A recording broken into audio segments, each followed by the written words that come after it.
cicit dari Geisler dengan anaknya Pak Hans Geisler dan anaknya Lukas Geisler telah tiba di Manokwari, Kota Injil. Sebuah napaktilas untuk kakek buyut mereka, Johann Gottlob Geisler.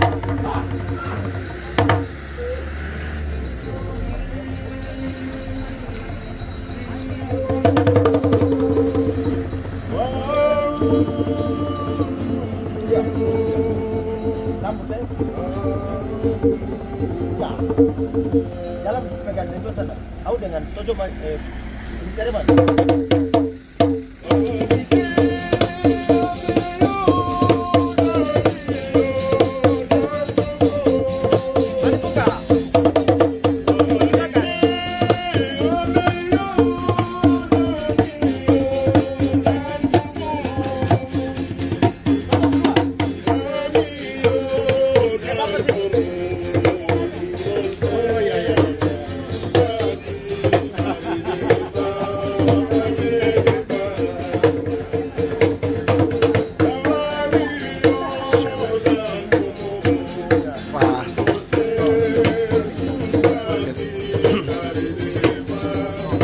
Ketua Sinode GKI di Tanah Papua, Pak Pendeta Andrikus Mofu akan memakaikan mahkota kepada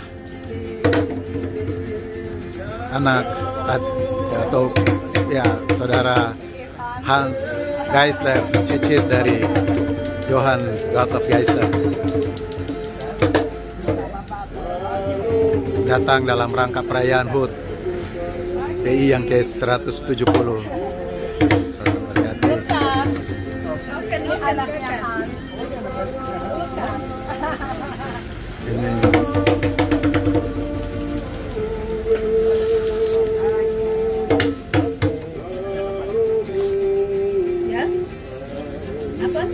Ini anaknya, anak dari Hans.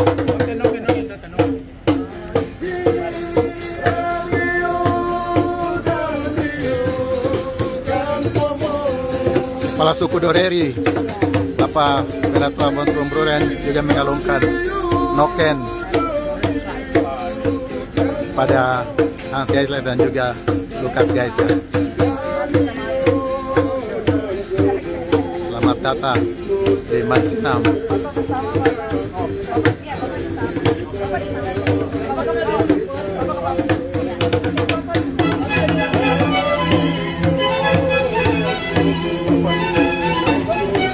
Dalam rangka mengenang 170 tahun Injil di Tanah Papua, dari Pulau Mansinam ke seluruh pelosok negeri hitam Mansinam, 5 Februari 1855, Lembah Baliem, 5 Februari 2025. Naskah Pendeta Hans Wanma STH, pembawa kata Jimmy Ruf dan Ida Susilowati, teknik rekaman Aren Skirihyo. Syukur ya Tuhan kami, sebab Kau goyahkan kelam dan awan-awan kesia-siaan. Ketika alam raya di negeri hitam digerogoti awan dan kabut kekafiran, pembunuhan, pengayauan, perampasan para budak, nyanyian-nyanyian rakyat dari para mamri yang menggema di seantero tanah ini, derap langkah mereka yang terus mencari sebuah prestise. Terdengar ratap tangis di setiap waktu, sebab darah dan darah yang jatuh membasahi tepian pantai, pulau, muara sungai, hingga ketakutan dari kaum perempuan serta anak-anaknya yang berlari dan bersembunyi di balik hutan itu. Bahkan dalam kekuasaan haknya tentang tanah, hutan, gunung dan lautnya, mereka bertanya, apa maksud bangsa-bangsa ini datang ke tanah dan negerinya? Apakah mereka membawa sebuah peradaban baru, ataukah sebuah malapetaka besar yang akan dialami oleh kami dan anak cucu kami sepanjang kehidupan di negeri tak bertuan? Tanah Timur Jauh, sebutan untuk tanah Papua dalam peta pelayaran dunia. Di laut sebelah utara dan selatan, dari Raja Ampat hingga Tanah Tabi, dari Pulau Frederick Hendrik hingga Sungai Metamani, maupun beberapa sungai besar yang mengalir dan memberikan kesuburan bagi tanah itu. Sungai Membramo, Digul, Asmat, Wasian hingga Wosimi, sedang berlayar kapal-kapal kaum penjajah, peneliti, pedagang, serta para pelaut Spanyol, Portugis, Cina, Inggris dan Belanda, abad 13 hingga 19, yang memberikan nama negeri ini menurut maksud dan kepentingannya, mulai dari Tungki, Nova Guinea, New Guinea. Semua ini membuat tidak ada kepastian hidup demi masa depan suku-suku yang mendiami negeri tak bertuan, tanah New Guinea. Belum lagi tantangan dari para Mambri yang berkuasa dan sangat menakutkan di wilayah utara tanah New Guinea atau Teluk Gelving, yang terkenal jahat dan suka melakukan perampokan, pembunuhan, perampasan budak, dan perjalanan-perjalanan jauh ke Ternate. Semua ini membuat kita tidak mengerti apa maksud Tuhan untuk sebuah masa depan bagi 257 suku berkulit hitam dan berambut keriting, dengan budaya dan bahasa yang berbeda yang mendiami tanah itu, mulai dari Skosai, Danau Sentani, Nimboran hingga Der di Raja Ampat, dari Pulau Frederick Hendrik di Merauke hingga Sor di Biak Utara, dan Pulau Mapia di Samudra Pasifik, dari Sungai Mambramo, Waropen Atas, Sarmi, Yamna, Pulau Kumamba dan Liki, ke puncak salju yang sepi, ke Gunung Emas Grasberg, Lembah Balim, Mimika, Danau Paniai, Teluk Etna, Teluk Bintuni, Sungai Metamani, Teminabuan, Ayamaru, Kebar, Amberbaken, Teluk Doreri, Gunung Arfak, Pulau-Pulau Harlim, Dinabire, dan Teluk Mujizat Wondama yang penuh dengan misteri.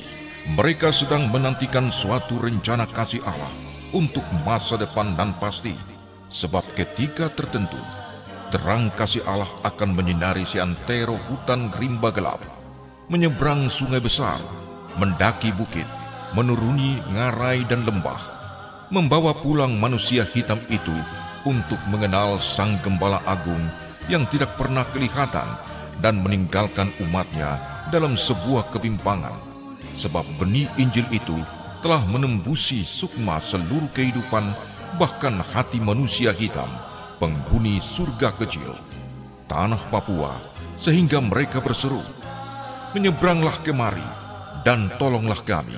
Harapan itu muncul ketika Johannes Gosner memimpin sebuah pertemuan pemuda di Berlin pada tahun 1842 dari utusan tukang yang akan mengirim para pemuda dari Jerman dan Belanda untuk memberitakan Injil ke seluruh dunia lewat badan zending Gosner, bersama Johannes Gosner di Berlin, Jerman, dan Otto Gerhard Helding di Zenten, negeri Belanda.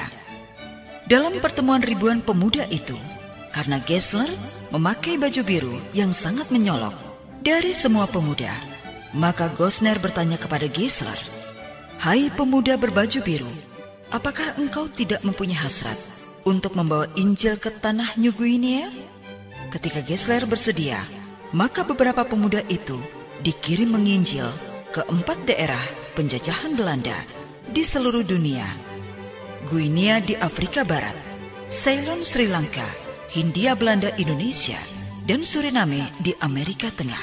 Akhirnya, tali layar kapal uap Abel Tasman bertolak dari pelabuhan Rotterdam tanggal 26 Juni 1852 dan tiba di Batavia, Jakarta 17 Oktober 1852 bersama sendeling Otto Gessler. Schneider bersama teman-teman setelah menunggu 18 bulan di Jakarta. Maka tanggal 9 Mei 1854 dengan kapal Padang menuju Ternate lewat Surabaya, Makassar, dan tiba di Ternate 30 Mei 1854. Selama 7 bulan di Ternate, dan pada tanggal 12 Januari 1855 dengan Sekunar Ternate ditemani Fritz Wecker, seorang anak kecil berumur 12 tahun, kapten kapal Konstantin dan anak buahnya, maka kedua rasul Papua diantar menuju tanah New Guinea, negeri tak bertuan di tanah timur jauh Papua. Hari itu, pukul 6 pagi di Hari Kudus Sangkalik, Minggu 5 Februari 1855, ketika matahari kasih memancarkan sinarnya, menyinari seluruh Teluk Doreri, suku besar Arfak, Hatam, Meyak, Mole, dan So, dan Numfor Dore yang mendiami semenanjung dinding Gunung Arfak, hingga ke daratan Andai, Kuawi, Ayambori, Pasir Putih, Amban Pantai, Side, dan Kaironi.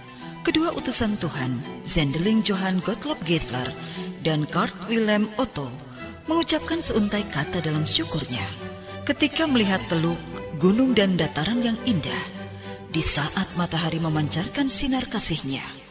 Ya, semoga matahari yang sebenarnya, yaitu rahmat Tuhan, menyinari kami dan orang-orang kafir yang malang itu, yang telah sekian lamanya merana di dalam kegelapan. Semoga Sang Gembala setia mengumpulkan mereka di bawah tongkat gembalanya yang lembut. Akhirnya doa sulung pun diucapkan tepat jam 9 pagi di Pulau Mansinam. In Namen Gottes betreten, wir dieses Land. Dengan nama Tuhan, kami menginjak tanah ini.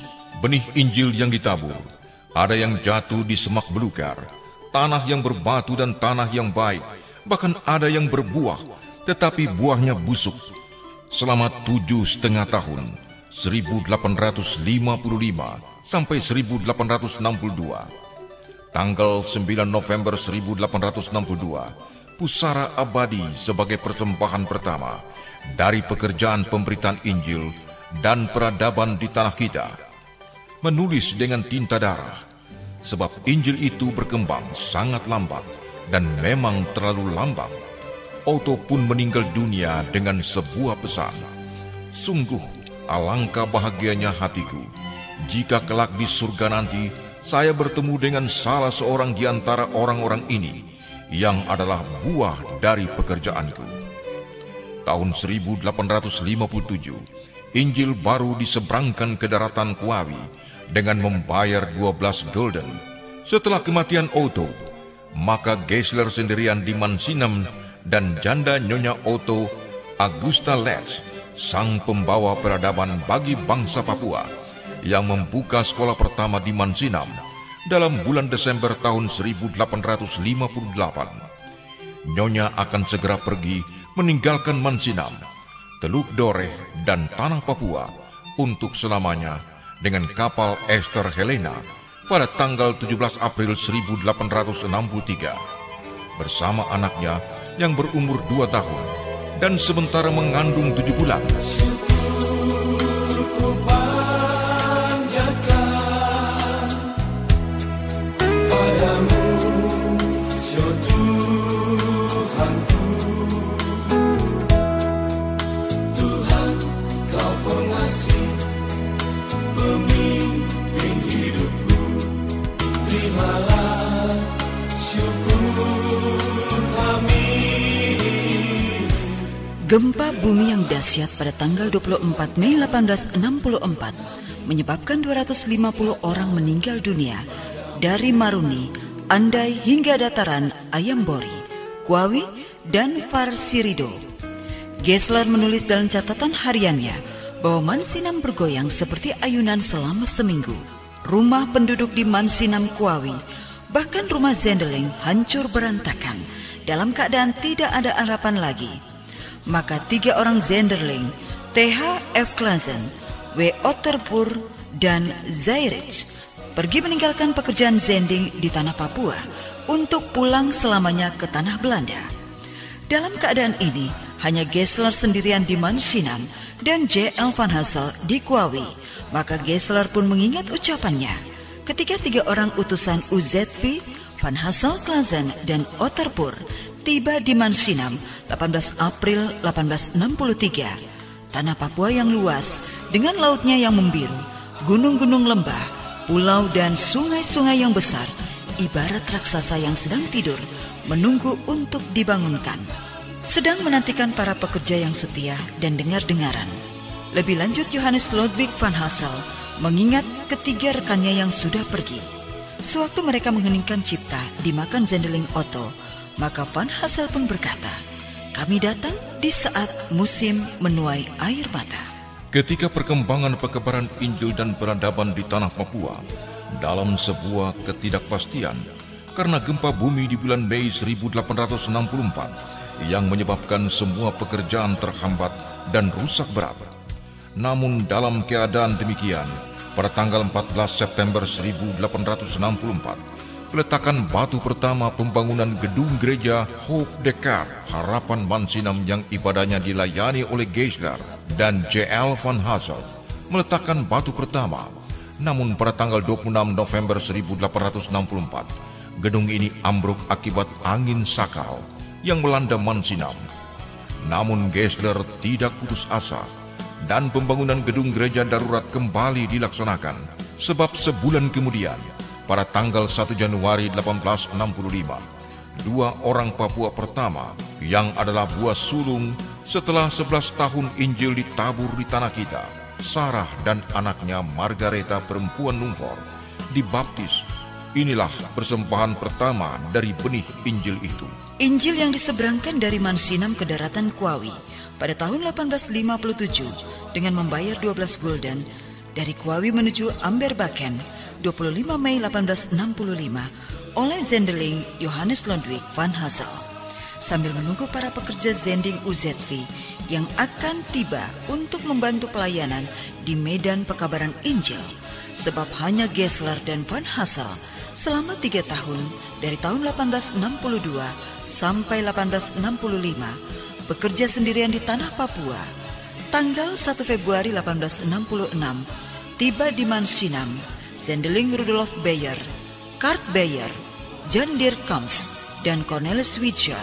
Tanggal 27 Maret 1866, tiba lagi rombongan kedua, keluarga Franz Mose dan J.L. van Hassel untuk menambah jumlah pekerja di tanah kita.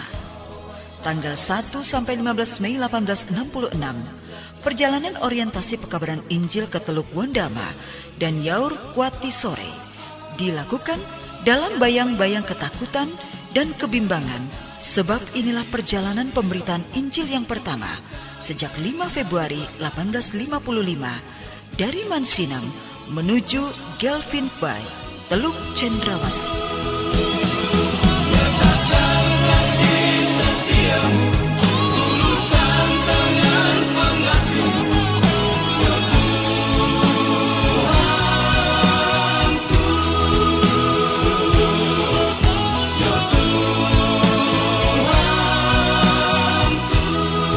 Sang Haji Bernard Rumadas memukul tifa di depan perahu dengan 20 orang pendayung dari Mansinam bersama 3 orang sendeling, Franz Mose, Rudolf Beyer, dan Johann Gottlob Geisler. Dengan susah payah melawan tantangan dan ganasnya badai Samudra Pasifik dan para bajak laut, maka tibalah mereka di Yomber Roswar, Teluk Wondama, pada tanggal 4 Mei 1866. Tanggal 6 Mei 1866, tibalah mereka di Pulau Takhta Iblis Ron, Teluk Wondama.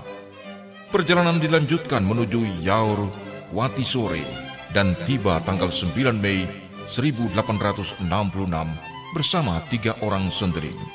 Pada tanggal 15 Mei 1866, tibalah mereka kembali di Pulau Mansinam dan disambut dengan luar biasa oleh sendeling J.L. van Hassel yang sendirian di sana.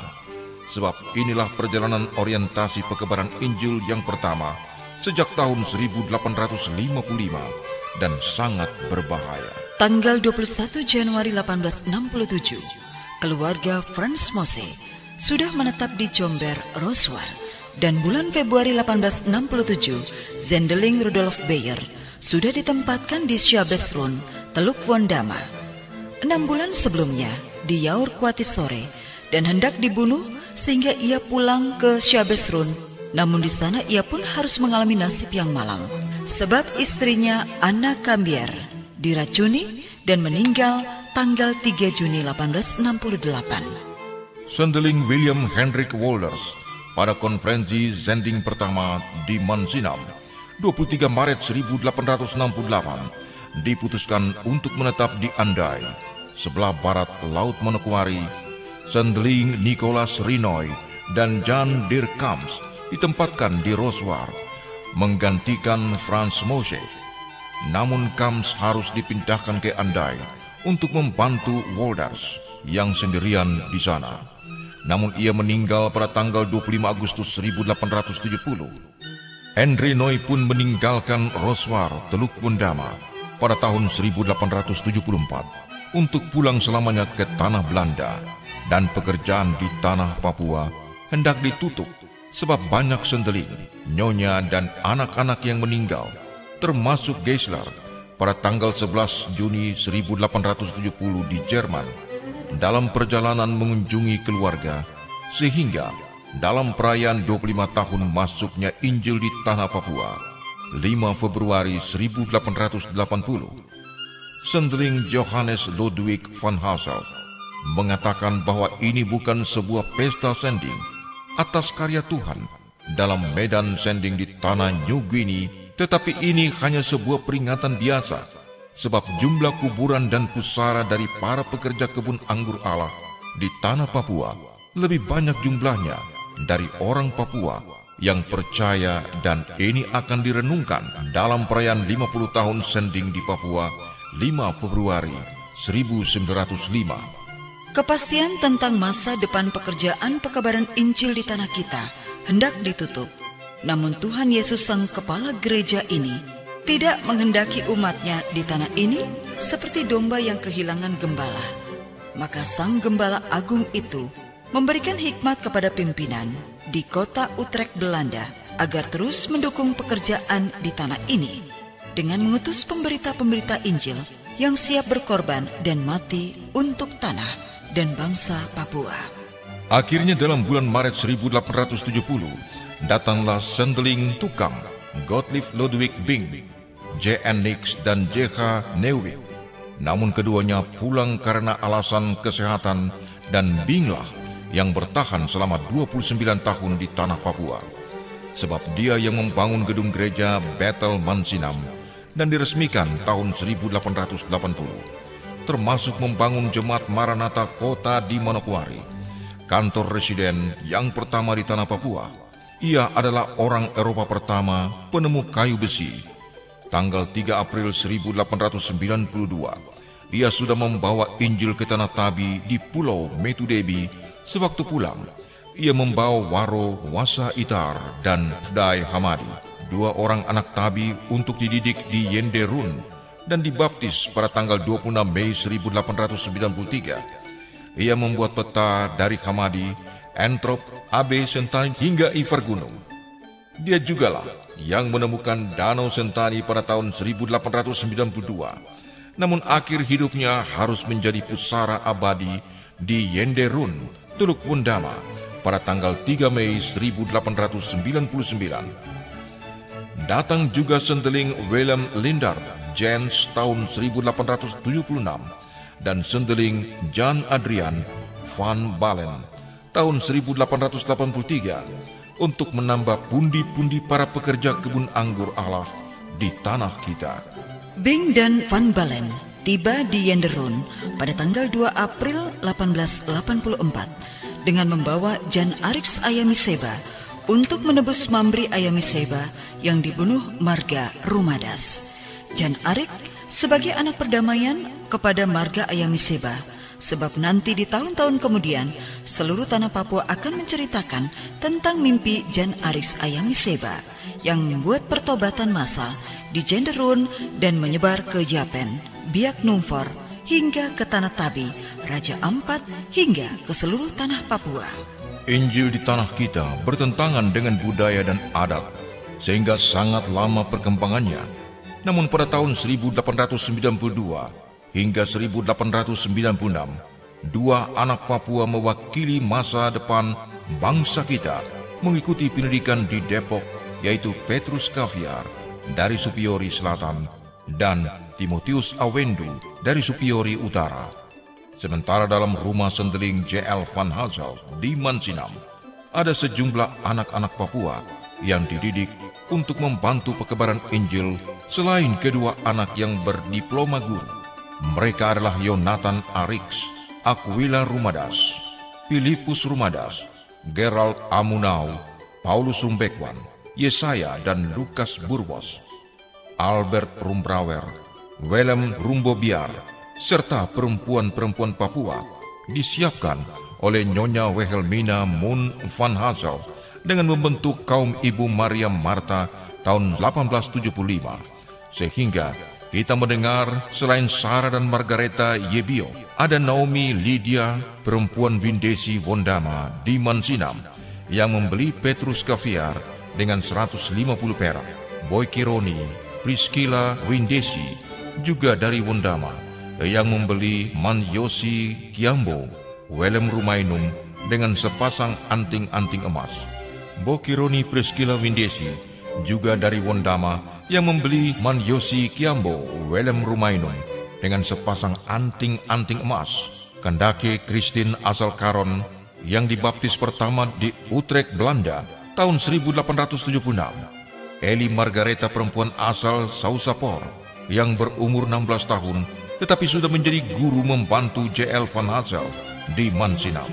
Johanna Sorbari Rumadas, guru perempuan Papua pertama yang dibayar oleh pemerintah Belanda, mengajar di Andai dan bekerja di percetakan buku-buku dan nyanyian ketika itu.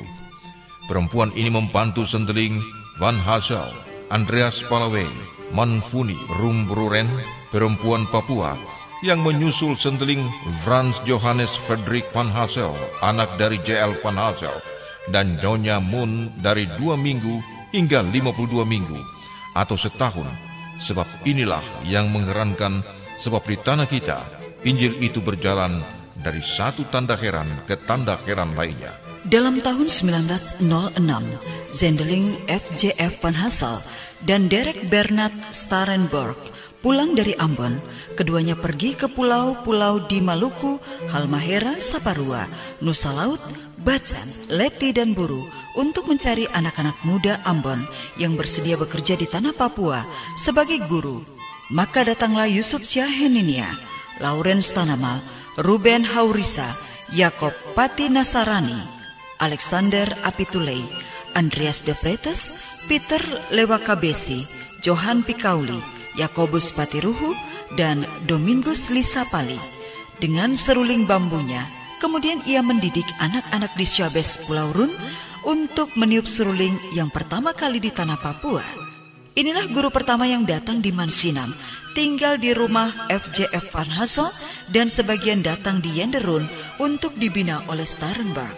Sebagian ke Windesi bersama Jan Andrian Van Balen, sebab nanti di tahun 1910 sampai 1917 banyak guru-guru asal Maluku, Sangiheta Laut, dan Minahasa yang datang untuk membangun tanah ini dan bertugas di seluruh kampung dan jemaat-jemaat di tanah Papua, seperti Amos Pasal Besi, Onesimus Sangaji, Putirai, Nanu Leita di tanah Tabi, dan David Mailoa di Pom Serewen, Yapen Utara, Julians Abram di Ansus dan Wardo, Martin Edward Tamtai Lehitu di Sowek, Korido, Sorong Raja Ampat, Latu Putih di Biak Timur, Matatula di Teminabuan, Christian Nelwan di Teluk Wondama, Napan Weinane, Biak Barat, Samuel Balatukan di Bagai Serwar, dan ratusan guru asal Maluku, Sangiheta Laut, dan Minahasa yang namanya tidak disebutkan bahkan dilupakan ketika gereja ini merayakan hari ulang tahunnya yang kesekian kalinya. Sebab makam mereka sudah tertutupi oleh semak belukar dan tidak dikenal lagi. Anak Lembah Kebar yang sudah menjadi anak perdamaian di Pulau Run bermimpi pada tanggal 29 Desember 1908 bahwa nanti 3 hari dia akan dijemput dan kembali ke surga oleh para pengawal Allah, sehingga selama 3 hari ia mengatakan kepada orang Yende dan Mena di Pulau Run untuk bertobat dan membuang segala berhalanya, serta harus menerima Yesus sebagai juru selamat. Ketika pagi harinya tanggal 1 Januari 1908, Seluruh orang Run di Yendemena membuang segala berhalanya, mengguntingkan rambutnya, dan bertobat secara massal tanpa dipaksakan. Sebab pengaruh mimpi dan pertobatan ini membuat seluruh tanah Papua dimenangkan oleh kuasa Injil. Sebab pada tanggal 3 Desember 1907, Zendeling J.N. Van Hassel pulang selamanya ke tanah Belanda. Sebab usianya semakin tua dan sulit untuk mendengar lagi. Sebab hampir 47 tahun atau 50 tahun melayani di tanah Papua. Dan dialah Zendeling yang bekerja paling lama untuk bangsa Papua. Sebab beberapa Zendeling yang pernah kita tentang kedatangan mereka antara tahun 1880 sampai 1905, mereka pulang karena dipengaruhi oleh rekan-rekan kerja mereka di Hindia Belanda bahwa percuma bekerja di tanah Papua. Alamnya keras, manusianya keras, dan alam tropis di tanah itu akan membunuh kamu secara perlahan-lahan. Sehingga pulanglah beberapa Zendeling dan tidak kembali lagi ke Papua. Mereka memilih bekerja di Halmahera, Sangihe Talaut, dan Pulau Jawa. Di antara mereka ada Zendeling Kurt Beyer, Rudolf Beyer, W.D. Metz, J.L.D. van der Roos, W.L. Zens, Mewich, dan Zendeling di bidang kesehatan, H. De Haas.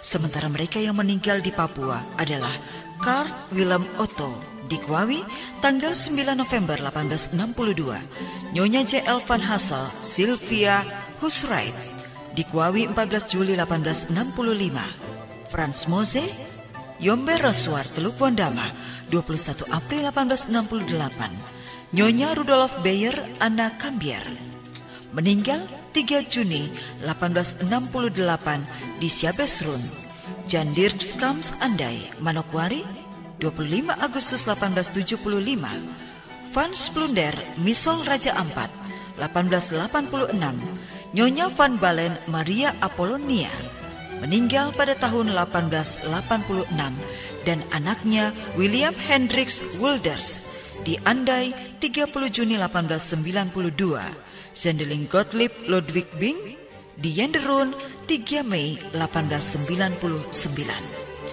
Mereka ini menjadi pusara abadi di tanah Papua, sebab nanti ketika Perang Dunia Kedua 1942 sampai 1945, kita juga akan mengalami nasib malang ketika Zendeling Onesimus Werkman dan Nyonya Disarmi, Zendeling Philippus Daenker di Babo Bintuni, serta beberapa guru di Ambon, Sangihe Talaut yang dibunuh tentara Jepang secara kejam dan sadis, serta beberapa Zendeling yang ditahan oleh tentara Jepang seperti F.C. Kama di Morotai, I.S. Keine di Balige, Sumatera Utara, dan lainnya. Hari menyampaikan berita kepada hari, bulan, dan tahun. Masa-masa pertobatan orang Papua terdengar di mana-mana. Banyak orang datang dari Yapen, Yaur, Kuati Sore, Mambor, Hariti, Napan Weiname, Teluk Wondama, Teluk Bintuni, dan Injil itu mulai menjalar seperti kata-kata yang tertulis pada toko gereja. Semakin dibabat, semakin merambat. Gempa bumi yang dahsyat menyebabkan gedung gereja di Jende rusak pada tahun 1916. Maka pusat Zendeling dipindahkan ke Bukit Kamadiri, Windesi, dan Starenburg menetap di sana. Namun pada tahun 1917, Starenburg memindahkan pos Zending dari Windesi ke Bukit Aitumeri Niei, Teluk Wondama. Sebab dari hasil pertemuan itu dengan Marga Ramar suku Maniwak, pemilik bukit peradaban itu, maka akan dibuka asrama dan sekolah pertukangan pada tahun 1919. Tibalah Zendeling DCA Baut membuka sekolah pertukangan dan mempersiapkan bangunan sekolah, rumah guru, gedung gereja Miei, dan pekerjaan itu ditangani oleh anak-anak asli Wondama di bawah pimpinan tukang dari Sangihe Talaut, Bastian Lano, Lasut, Gosal, Mangadil, Nelwan, Kumendong, dan Tatengkeng. Hingga anak-anak Papua yang belajar pertukangan, mereka datang ke Korido, Serui, Genyem, dan Yoka untuk membangun gedung-gedung sekolah, rumah sakit, rumah guru, dan gedung gereja. Sementara datang lagi para zendeling untuk membantu pekerjaan pekabaran Injil, yaitu Franz Johannes Jan yang membawa Injil ke Bosnik pada tanggal 12 Maret 1912. Jacob Bitschker dan George Steiner yang nantinya ditempatkan di Hollandia Nimboran 1916 sampai 1924. D.C.A. Bout, seorang zendeling tukang yang nantinya bekerja di Fakfak, kemudian dipindahkan ke Miei Teluk Wondama untuk membuka sekolah pertukangan pada tahun 1919 sampai 1924, lalu ke Serui untuk membangun rumah sakit di sana. Mulwich dan J. Wetschen di Fakfak, Kokas, Kaimana, dan Inanwatan pada tahun 1911 sampai 1924. Sebab dari tahun 1917, F.J.F. Van Hassel sudah membuka sekolah guru di Mansinam, CVO atau Civil Work School under Witsker. Datang juga zendeling H.J. Akhtar, Denif, sebab untuk sebuah peradaban baru dan Injil yang bergerak cepat di seluruh tanah Papua. Maka pada tanggal 23 Juni 1923, tibalah 3 orang zendeling, yaitu Frans Lam, yang nantinya bertugas di Inanwatan dan Serui, Isaac Samuel Keina, direktur sekolah guru di Mansinam, dan Johannes A. Gendal, yang akan ditempatkan ke Babo, Bintuni, dan Teluk Wondama. Setelah semuanya sudah dipersiapkan, maka pada tanggal 25 Oktober 1925, tibalah tokoh pendidik dan pemersatu bangsa Papua, Domini Isaac Samuel Keina, bersama 35 anak sekolah Normale School, yang dipindahkan dari Pulau Mansinam ke Bukit Aitumeri Miei Teluk Wondama.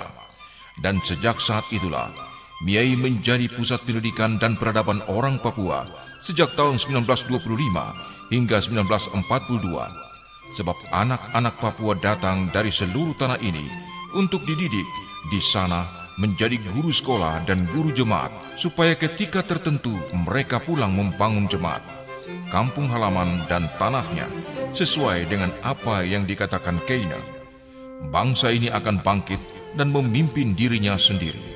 Dalam bulan Februari 1924, terbentuklah 9 resort yang pertama di tanah ini, yaitu Manokwari Resort Miei Run, Resort Hollandia Nimboran, Resort Sarmi, Resort Biak Numfor, Resort Yapen Waropen, Resort Sorong, Resort Teminabuan, Resort Inanwatan, Fakfak, yang kemudian dilanjutkan dengan sekolah-sekolah rakyat yang dibuka di seluruh tanah Papua antara tahun 1900 sampai 1933. Sekolah-sekolah peradaban ini akan mengirim anak-anaknya ke kampus Mansinam, Miei, Serui Laut, Korido, Teminabuan, Sorong, Manokwari, Fakfak, Ifar Gunung, Genyem, Yoka, Padang Bulan, Kota Raja, Dok 2, Hamadi.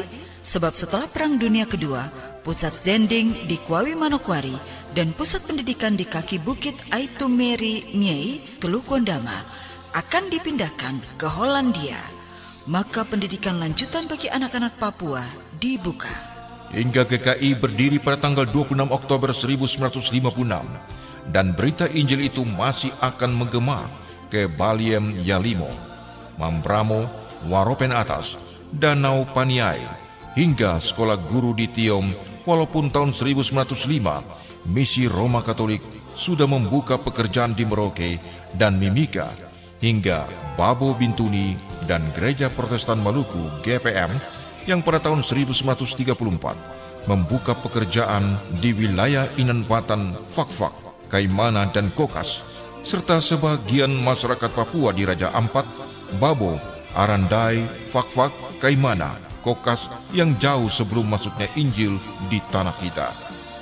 Mereka sebagian sudah memeluk agama Islam. Kemudian tahun 1955 tiba juga agama Prinster atau Pentakosta, Advent di Hollandia dan beberapa daerah, dan di tahun-tahun kemudian datang juga Kingmi, Gidi, Sidang Jemaat Allah, dan lahirlah berbagai agama di tanah kita, yang adalah benih yang ditabur di Mansinam telah berbuah di mana-mana. Ketika tanggal 5 Februari 1955 dalam perayaan Jubileum 100 tahun emas, 1 abad pekabaran Injil di tanah kita, dan konferensi Zending yang terakhir di Kwawi, Manokwari, setelah 101 tahun lahirnya GKI di Nederland, New Guinea, maka kita sudah dapat menghitung buah-buah dari pekerjaan pemberitaan Injil dan peradaban di tanah kita. Ketika anak-anak Papua sekarang sudah saatnya bangkit dan memimpin dirinya sendiri, maka apa yang hendak kita persembahkan untuk tanah dan bangsa Papua, gereja dan kampungmu, hidup dan pengabdianmu selama 170 tahun Injil di tanah kita. Marilah kita merenungkan kata-kata Keina pada tanggal 26 Oktober 1956.